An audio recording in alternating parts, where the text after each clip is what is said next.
Hi friends, నమస్తే. తెలంగాణ రాష్ట్రంలో ఆసరా చేయూత కొత్త పెన్షన్ల కోసం ఎదురు చూస్తున్నటువంటి ప్రతి ఒక్కరికి, అదేవిధంగా ఇదివరకు ఆసరా చేయూత పెన్షన్స్ పొందుతున్నటువంటి వారందరికీ కూడా భారీ శుభవార్తని తెలంగాణ రాష్ట్ర ప్రభుత్వం అయితే మనకి విడుదల చేయడం జరిగింది. అది ఏప్రిల్ నెల నుండి పెంచుతాము అని చెప్పేసి ఎన్నికల మేనిఫెస్టోలో భాగంగా చెప్పినటువంటి ప్రక్రియ చేపట్టేటటువంటి అవకాశం ఉంది అని చెప్పేసి మనకి తెలుస్తుంది. దానితో పాటుగా కొత్త పెన్షన్లకి దరఖాస్తులు కూడా తీసుకోనున్నట్టుగా తెలుస్తుంది. సో దీనికి సంబంధించినటువంటి పర్టిక్యులర్ న్యూస్ అనేది నేను మీకు వీడియో రూపంలో అందించడం జరుగుతుంది. వీడియోని ఎక్కడా కూడా స్కిప్ చేయకుండా చివరి వరకు కంటిన్యూ చేయండి.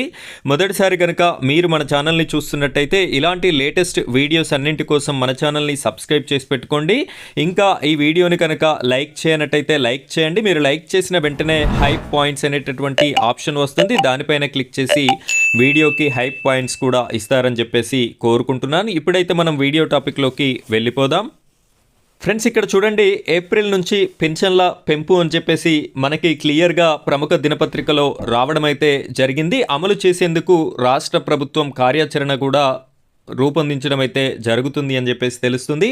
6 గ్యారంటీల్లో ఒక్కటైన పింఛన్ల పెంపునకి త్వరలోనే అమలులోకి తేవాలని రాష్ట్ర ప్రభుత్వం భావిస్తున్నది. వృద్ధాప్య, వితంతు, ఇతర సామాజిక భద్రత పింఛన్లని పెంచేందుకు ఉన్న సాధ్యాసాధ్యాలను అధికారులు పరిశీలిస్తున్నారు. ప్రస్తుత ఆర్థిక పరిస్థితులను బేరీజు వేసుకుంటూ వచ్చే ఆర్థిక సంవత్సరం 2026-27 ఆరంభం నుంచే, అంటే ఏప్రిల్ నుంచే పింఛన్ల పెంపుకి అమలులోకి తేవాలని కార్యాచరణ రూపొందిస్తున్నారు. పెంపుతో రాష్ట్ర ఖజానాపై పడే భారంపై ఆర్థిక శాఖ ఆఫీసర్లు స్టడీ చేస్తున్నారు. ప్రస్తుత ఆర్థిక సంవత్సరం 2025-26 బడ్జెట్లో పింఛన్ల కోసం ప్రభుత్వం సుమారు 11,635 కోట్లు కేటాయించినట్టుగా ఇక్కడ ప్రముఖ దినపత్రిక పేర్కొనడం అయితే జరిగింది. ఇప్పుడున్న లబ్ధిదారుల సంఖ్య ఇచ్చిన హామీ ప్రకారం అన్ని పింఛన్లు పెంచితే, అంటే మనకు ఎన్నికల్లో భాగంగా మేనిఫెస్టోలో ప్రకటించినటువంటి 2,000 రూపాయలు ఉన్నటువంటి పెన్షన్ని 4,016 రూపాయలకి, అదేవిధంగా 4,016 రూపాయలు ఉన్నటువంటి పెన్షన్ని 6,016 రూపాయలకి పెంచితే గనక టోటల్ ఉన్న మొత్తాన్ని ఒకేసారి పెంచితే 22,000 కోట్ల వరకు చేరే అవకాశం ఉంటుందని ఓ ప్రాథమిక అంచనాకి రావడం జరిగింది. ఇంత భారీ మొత్తాన్ని బడ్జెట్లో ఎలా సర్దుబాటు చేయాలి, అదనపు నిధుల సమీకరణకి ఉన్న మార్గాలేమిటి అనే అంశాలపై ఆర్థిక శాఖ అన్వేషిస్తుంది.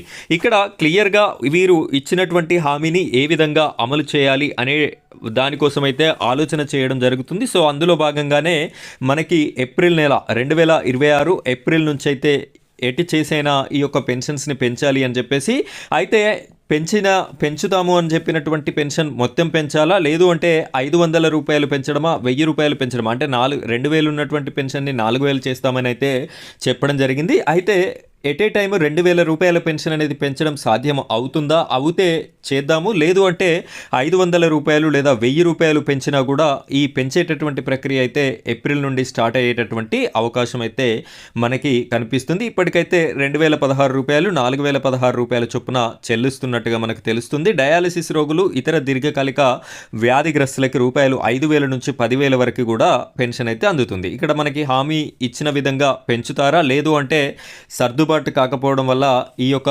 నార్మల్ వృద్ధాప్య, వితంతు ఈ పెన్షన్ని 3,000 రూపాయలకు పెంచి, అదేవిధంగా ఈ వికలాంగులు, దివ్యాంగులకి సంబంధించినటువంటి పెన్షన్ని అదొక 1,000 రూపాయలు పెంచి 5,000 రూపాయలు చేస్తారా అనేటటువంటి క్లారిటీ అయితే మనకి రావాల్సి ఉంది.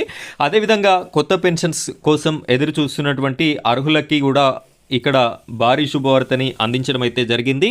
ఆధార్ సీడింగ్, బయోమెట్రిక్ విధానాలను పకడ్బందీగా చేయడం ద్వారా బోగస్ పింఛన్లకి అడ్డుకట్ట వేయొచ్చని, తద్వారా ఆదా అయిన నిధులని పెంపునకు వినియోగించుకోవచ్చని ప్రభుత్వం యోచిస్తుంది. వచ్చే ఆర్థిక సంవత్సరం ప్రారంభం నుంచే అమలు చేయాలన్న ఆలోచన ఉన్న ప్రభుత్వం ప్రతిపాదనలను సిద్ధం చేసింది. అదే సమయంలో ఇటీవల కొత్త రేషన్ కార్డులు ఇచ్చిన నేపథ్యంలో కొత్తగా పెన్షన్కి అర్హులైన వారి నుంచి దరఖాస్తులు తీసుకోనున్నారు. పెరిగిన నిత్యావసర ధరలు, వైద్య ఖర్చుల దృష్ట్యా పెన్షన్ పెంచాలని లబ్ధిదారులు కోరుతున్నారు. ఇక్కడ పెన్షన్కి అర్హులైనటువంటి చాలామంది పేదలు ఉన్నారు కాబట్టి వారికి దగ్గర నుండి కూడా ఈ దరఖాస్తు ప్రక్రియ అయితే స్టార్ట్ చేస్తాము. వచ్చే ఆర్థిక సంవత్సరం అంటే మనందరికీ తెలుసు మార్చి వరకు ఆర్థిక సంవత్సరం ఉంటుంది. సో ఏప్రిల్లో ఇవన్నీ కూడా పెంచేటటువంటి ప్రక్రియ, దీనితో పాటుగా కొత్త దరఖాస్తు ప్రక్రియను కూడా స్టార్ట్ చేసేటటువంటి అవకాశం అయితే మనకి కనిపిస్తుంది.